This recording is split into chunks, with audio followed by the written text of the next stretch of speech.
కూలీ Telugu film review by allrounder star Ballem Venumadhav. Pan India సినిమాగా release అయిన సినిమా ఇది. తెలుగు, కన్నడ, తమిళ్, హిందీ భాషల్లో ఈ సినిమా రూపొందింది.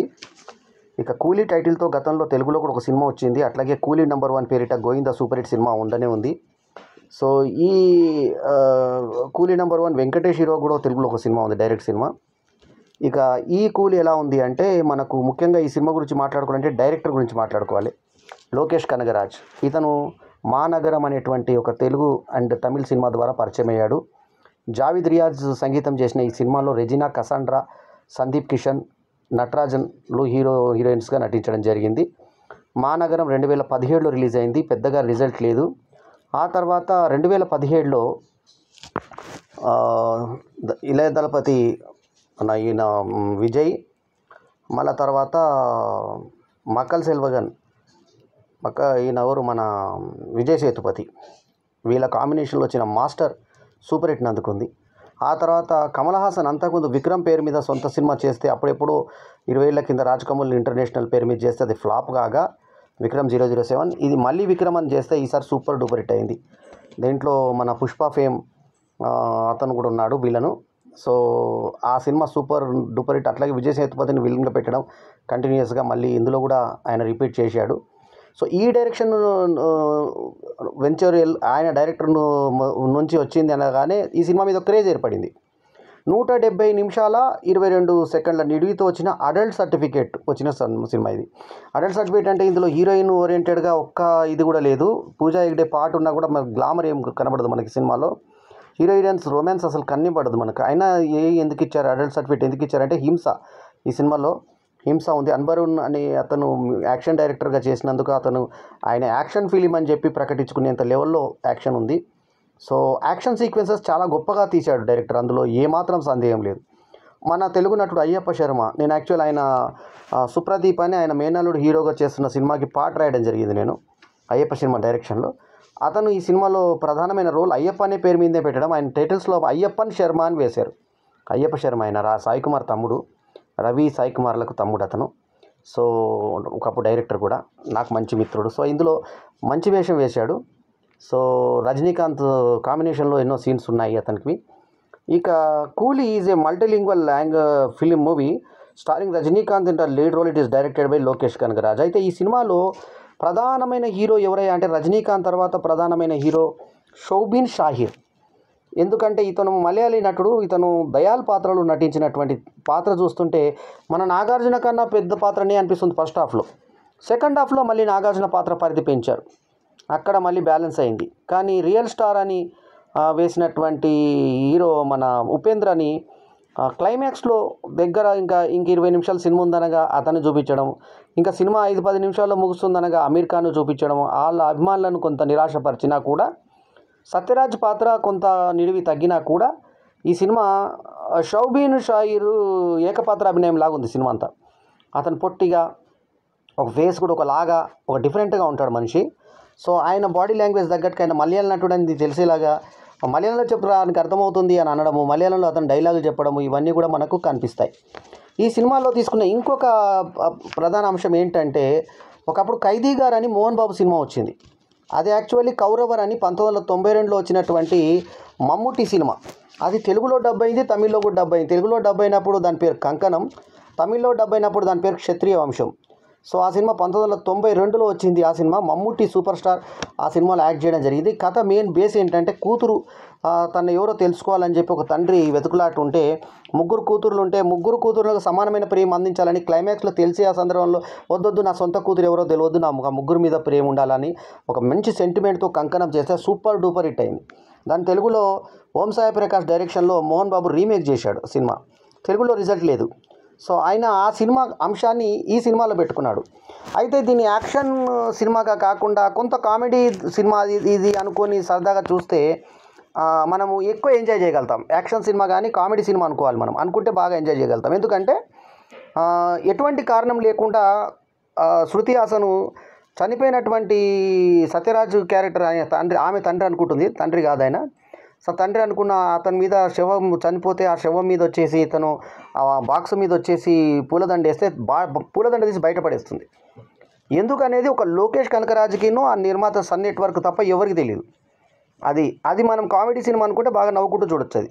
అట్లాగే లాస్ట్ క్లైమాక్స్లో కూడా మనకి ఎక్కడ రివీల్ చేయదు. ట్రిమ్మింగ్ అనేది కొత్తగా స్టార్ట్ అవుతుంది. ట్రిమ్మింగ్ అంటే ఈ మధ్యలో పుష్ప 2లో అతను ఆ పెద్ద కంటైనర్లో ఎలా వెళ్ళాడు అనే సీను మళ్ళీ సెకండ్ మొత్తం ఫుల్ వర్షన్ చూపించినప్పుడు ఆ షాట్ తీశాడు సుకుమార్, కానీ ట్రిమ్మింగ్లో కట్ చేశారు అది.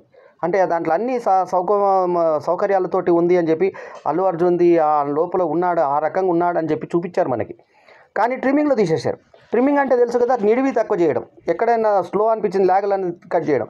ఈ ల్యాగులు కట్ చేసినా కూడా ఈ సినిమా దాదాపు 2 గంటల 50 నిమిషాలు 22 సెకండ్లు అంటే 170.22 వచ్చింది. యూఏ కాకుండా దీనికి ఏ వచ్చింది సర్టిఫికేట్, కానీ ఏ సర్టిఫికేట్ లాగా మనకి ఎక్కడ అనిపించదు. అయినా కానీ ఆ హింస వల్ల ఏ వచ్చిందని ఇందాక మనం చెప్పుకున్నాం కదా. ఇందులో కూలీ నెంబర్ 5821 నంబరు ఈయన రజనీకాంత్కు ఉంటుంది. అయితే ఇందులో కింగ్ పిన్ అని చెప్పేసి ఒకటి కంటైనర్ లాంటిది ఒకటి ఉంటుంది. ఆ బోర్డు మీద రజనీకాంత్ నిలబడితే మనకు అర్థమవుతుంది అది ఇంటర్వెల్ అని. ఆ కింగ్ పిన్ పదాలని ఇంటర్మిషన్ అని మార్చి ఇంటర్వెల్ చూపించారు. సరే, ఎండ్లో మనకి అమీర్ ఖాన్ రావడం, ఆయన పర్సనాలిటీ, అమీర్ ఖాన్ పర్సనాలిటీకి అతను డాన్ అంటే మళ్ళీ అది కూడా జోకు, మనకి అక్కడ కూడా నవ్వుకునేటువంటి పరిస్థితి ఉంటుంది మనకి. తర్వాత కొన్నేళ్ల తర్వాత ఇది వీళ్ళు వెతుక్కుంటూ మనిషిని స్మాష్ చేసేది ఏ శ్మశాన వాటికలోనైనా బూడిద చేస్తారు. అది ఇన్వెన్షన్ని కనుక్కుని ఒక సైంటిస్ట్గా సత్యరాజ్ చూపించడం ఇంకొక కామెడీ మనకి. ఆ కామెడీ ఎక్కడ లేనట్టు, వాళ్ళకి ఆపరేటర్స్ లేనట్టు శృతి హాసన్ని రజనీకాంత్ తీసుకొచ్చి ఆ ఆపరేషన్ చేయమని చెప్పడము, ఈ రానోళ్ళు వీళ్ళు ట్రై చేసి దాన్ని ఏదో సక్సెస్ చేసి అదేదో బటన్ నొక్కితే అయ్యేదానికి వాళ్ళందరూ బయట ఏదో నిలబడి శవాల్ని కాల్ చేసేటువంటి అప్పుడు బూడిద అవుతుంటే వచ్చి విలన్ వచ్చి చెక్ చేయడం ఇంకో కామెడీ. ఆ తర్వాత పోలీస్ ఇన్ఫార్మర్లుగా దాదాపు 3 కనబడతారు మనకి సినిమాలో, 2 దొరుకుతారు. ఆఖరికి కాళీ వెంకట్ కూడా దొరికిపోతారు. స్టార్టింగ్లో కాళీ వెంకట్ యాక్టింగ్ మనకు ఆకట్టుకుంటుంది, అతని నుంచి ఓపెన్ చేస్తారు కథని మనకి.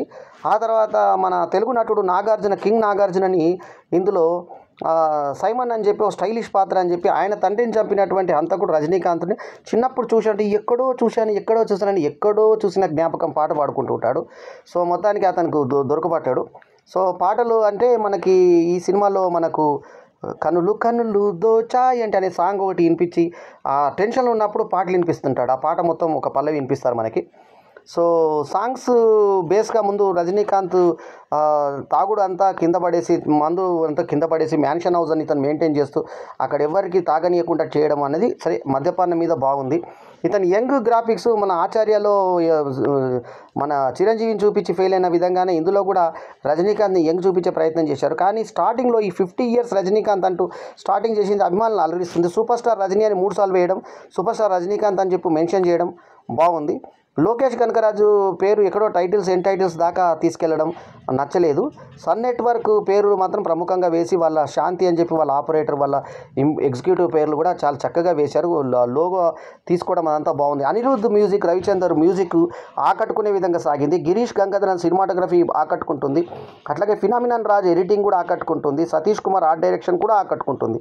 ఎందుకంటే ఆర్ట్ వర్క్ కూడా ఎక్కడ తగ్గలేదు. ఇక సూపర్ స్టార్ రజనీకాంత్తో పాటు ఈ సినిమాలో నటించింది కింగ్ నాగార్జున, ఆ తర్వాత అమీర్ ఖాన్ చాలా చిన్న పాత్ర, సత్యరాజ్ మంచి పెద్ద పాత్ర రాజశేఖరంగా, ఆ ఉపేంద్ర ఆయన కాళీశాగా ఆయన ఒక ఇంపార్టెంట్ పాత్ర. ఇక దయాల్ ఆ హీరోతో సమానంగా ట్రావెల్ అయిన సౌబీన్ షకీర్ పాత్ర. ఇంకో కామెడీ ఏంటంటే చచ్చిపోయిన పాతిపట్టిన తర్వాత బతుకుతాడు, ఎలా బతుకుతాడు అనేది శృతి హాసన్ పాత్రధారి శృతి హాసన్కి, అక్కడ నిలబడ్డ రజనీకాంత్కి, లోకేష్ కనకరాజుకి తెలుస్తుంది, ఇంకా బయట వాళ్ళకి ఎవరికి తెలియదు అది. అట్లాగే అతను రక్తసిక్తమైపోయినప్పుడు బాడీగార్డ్ లాగా బక్కపల్చటి శృతి హాసన్ నేను వెళ్తానంటుంది. ఎందుకు వెళ్తుంది, ఎందుకు కిడ్నాప్ అవుతుంది, కుక్కల గొలుసుతో ఈమెను ఎందుకు కట్టేస్తారు, అతను స్నానం చేసేటప్పుడు ఈమెను ఎందుకు పక్కకు పెట్టుకుని కూర్చున్నాడు, దొడ్డిల దగ్గర ఇతను బంగారం ఎందుకు దాచిపెట్టుకుంటాడు, ఆ దొడ్ల కాడికి శృతి హాసన్ అతను టాయిలెట్ పోతుంటే ఎందుకు ఆ పక్కన కూర్చుంటుంది అనే దానికి కూడా మనకి ఎటువంటి మ్యూజిక్ రీజనింగ్ కనబడదు. అట్లాగే పూజా హెగ్డే పాట ఎందుకు వచ్చింది, ఎందుకు పోతుంది కూడా మనకు అర్థం కాదు. అట్లాగే ఒక తన ప్రియురాలు ఎవరు భార్య అనేది కూడా తెలుసుకోలేనంత అమాయకుడుగా బాస్ కొడుకుంటాడు అనేది ఇంకొక జోకు. ఆమె వీర లెవెల్లో సెకండ్ హాఫ్లో ఫైట్ చేయడం, ఆ ఫైట్ వరకు మనం మళ్ళీ ఇందాకే కామెడీ సినిమా అనుకుంటే ఎంజాయ్ చేయగలుగుతాం. ఆ ఫైట్ మాత్రం అద్భుతంగా చేసింది అన్నట్టు. ఆమెని అప్పటిదాకా తన ప్రియురాలుగా ఊహించుకున్నటువంటి కింగ్ నాగార్జున పాత్రధారి అక్కడ సైమన్ కొడుకు ఆ లవర్ ఫైట్ చేయడం మాత్రం అద్భుతంగా ఉంటుంది. ఆ యాక్షన్ కంపోజింగ్ చాలా బాగుంటుంది. సో ఓవరాల్గా మనకి ఇట్లాంటి ఎన్నో కామెడీలు ఉన్నా కూడా ఈ సినిమా ఆకట్టుకుంటుందంటే కారణం యాక్షన్ సీక్వెన్సెస్ని తీసిన తీరు. ఈ సినిమాకి అన్డౌటెడ్లీ 4/5 ఇస్తున్నాను. ఎందుకంటే అన్డౌటెడ్లీ ఎందుకన్నానంటే ఈసారి వార్ 2కి దీనికి రిజల్ట్ వచ్చినప్పుడు వార్ 2 2.425 చిల్లర వచ్చి మన ర్యాంకింగ్ ఇచ్చిన నేను దీనికి 4/5 ఎందుకు ఇస్తున్నానంటే యాక్షన్ సీక్వెన్సెస్ ఈ సినిమాని లేపాయి. అట్లాగే వార్ 2కు దీనికి పోటీ పడ్డప్పుడు వార్ 2 ఏమో హిందీ నుంచి డబ్ అయిన తెలుగు సినిమాగా మనం చూసాం తెలుగులో. అట్లాగే దీనేమో తమిళ నుంచి డబ్ అయిన తెలుగు సినిమాగా కూలీని చూసాము. అయితే కూలీ టైటిల్ క్లారిఫికేషన్ ఒకటి ఉండడం ఒక పెద్ద ప్లస్ పాయింట్ అయితే, మ్యూజిక్ మ్యూజియంస్ చాలా బాగుండడం రెండో ప్లస్ పాయింట్ అయితే, ఫైట్స్ మీద కూడా పాటలు కంపోజింగ్ చేసి రజనీకాంత్ స్టైల్ నిలబెడతారు. రజనీకాంత్ పర్ఫార్మెన్స్ అట్లాగే ఇందాకే చెప్పినట్టుగా మొత్తం తన భుజస్కంధాల మీద వేసుకొని షౌబీర్ షాహిర్ పొట్టిగా కూర్చోగా ఇంత లావుగా ఉన్నటువంటి అతను మలయాళం సినిమాలో రెగ్యులర్గా కనిపించే ఆర్టిస్టు. అతని పర్ఫార్మెన్స్ ఎంత బాగా వాడుకున్నారంటే అంత బాగా వాడుతున్నారు. టైటిల్స్లో కూడా సూపర్ స్టార్ రజనీకాంత్ పేరు తర్వాత కింగ్ నాగార్జున పేరేసిన తర్వాత షౌబీన్ షాహిర్ పేరేసారేంట్రా, ఆ తర్వాత మనకి రియల్ స్టార్ ఉపేంద్ర పేరు, ఆ తర్వాత సత్యరాజ్ పేరు వేసారేంట్రా అని అనుకొని అమీర్ ఖాన్ ప్రత్యేక పాత్రలు అంటూ వేసారేంట్రా, ఆ తర్వాత శృతి హాసన్ పేరు ఆ తర్వాత వేసారు. ఇతని పేరు ఎందుకు ముందు వేసారంటే ఆ సినిమా చూసిన తర్వాత అతని క్యారెక్టర్ దయాల్ క్యారెక్టర్ చూసిన తర్వాత అవ్వా ఔరా అనుకుంటారు. అతను మలయాళం నటుడైనా మనకి అతను అభిమానం నటుడు అయినట్టుగా అనిపిస్తుంది మనకి సినిమా అయిపోయే వరకు. అట్లా మొన్న వార్ 2 చూసినప్పుడు యంగ్ ఎన్టీఆర్గా యంగ్ హృతిక్ రోషన్గా వేరే నటులు టీనేజ్ పిల్లల్ని యాక్ట్ చేశారు. అందులో యంగ్ ఎన్టీఆర్గా తెచ్చినట్టు బాగా గుర్తింపు పొందుతుందని ప్రేక్షకులు బయటకు వస్తూ మాట్లాడుకోవడం నేను విన్నాను డిఎస్ఎల్ మాల్లో. సో ఈ సినిమాని నేను డిఎస్ఎల్ మాల్లో ఈ యొక్క కూలీ సినిమాని ఆగస్టు 15న స్క్రీన్ 2లో 12:20 షోకి నేను చూడడం జరిగింది. సో పబ్లిక్ రెస్పాన్స్ రజనీకాంత్ ఫ్యాన్స్కి మాత్రం ఖచ్చితంగా ఆకట్టుకునే సినిమా. డివైడ్ టాక్ వచ్చినా కూడా ఈ సినిమాకి ఖచ్చితంగా ఇప్పుడు వార్ 2తో కంపేర్ చేస్తే ఇదే వార్ 1 సైడ్ అని వాళ్ళు ప్రకటించుకున్న వార్ 1 సైడ్ దీని సైడ్ అయింది, కూలీ సైడ్ అయింది. అందరూ కూలీ ఇచ్చి మరి ఖచ్చితంగా ఈ సినిమా చూసి ఎంజాయ్ చేసేటువంటి పరిస్థితిని కల్పించాడు లోకేష్ కనగరాజ్. అతని మ్యాజిక్ మళ్ళీ కొనసాగింది. ఒక రకంగా హ్యాట్రిక్ కొట్టాడని చెప్పాలి మాస్టర్.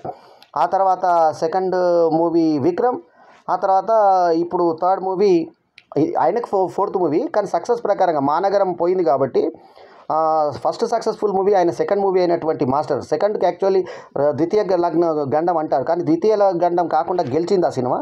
ఆ తర్వాత మూడోది ప్రయత్నంగా వచ్చినటువంటి విక్రమ్ సూపర్ హిట్ కాక కమలా హాసన్ది. తర్వాత నెక్స్ట్ రజనీకాంత్తో ఈ మూడోది కూలీ నాలుగో సినిమా ఆయనకి మూడో హ్యాట్రిక్ కింద ఈ సినిమా కౌంట్ అవుతుంది.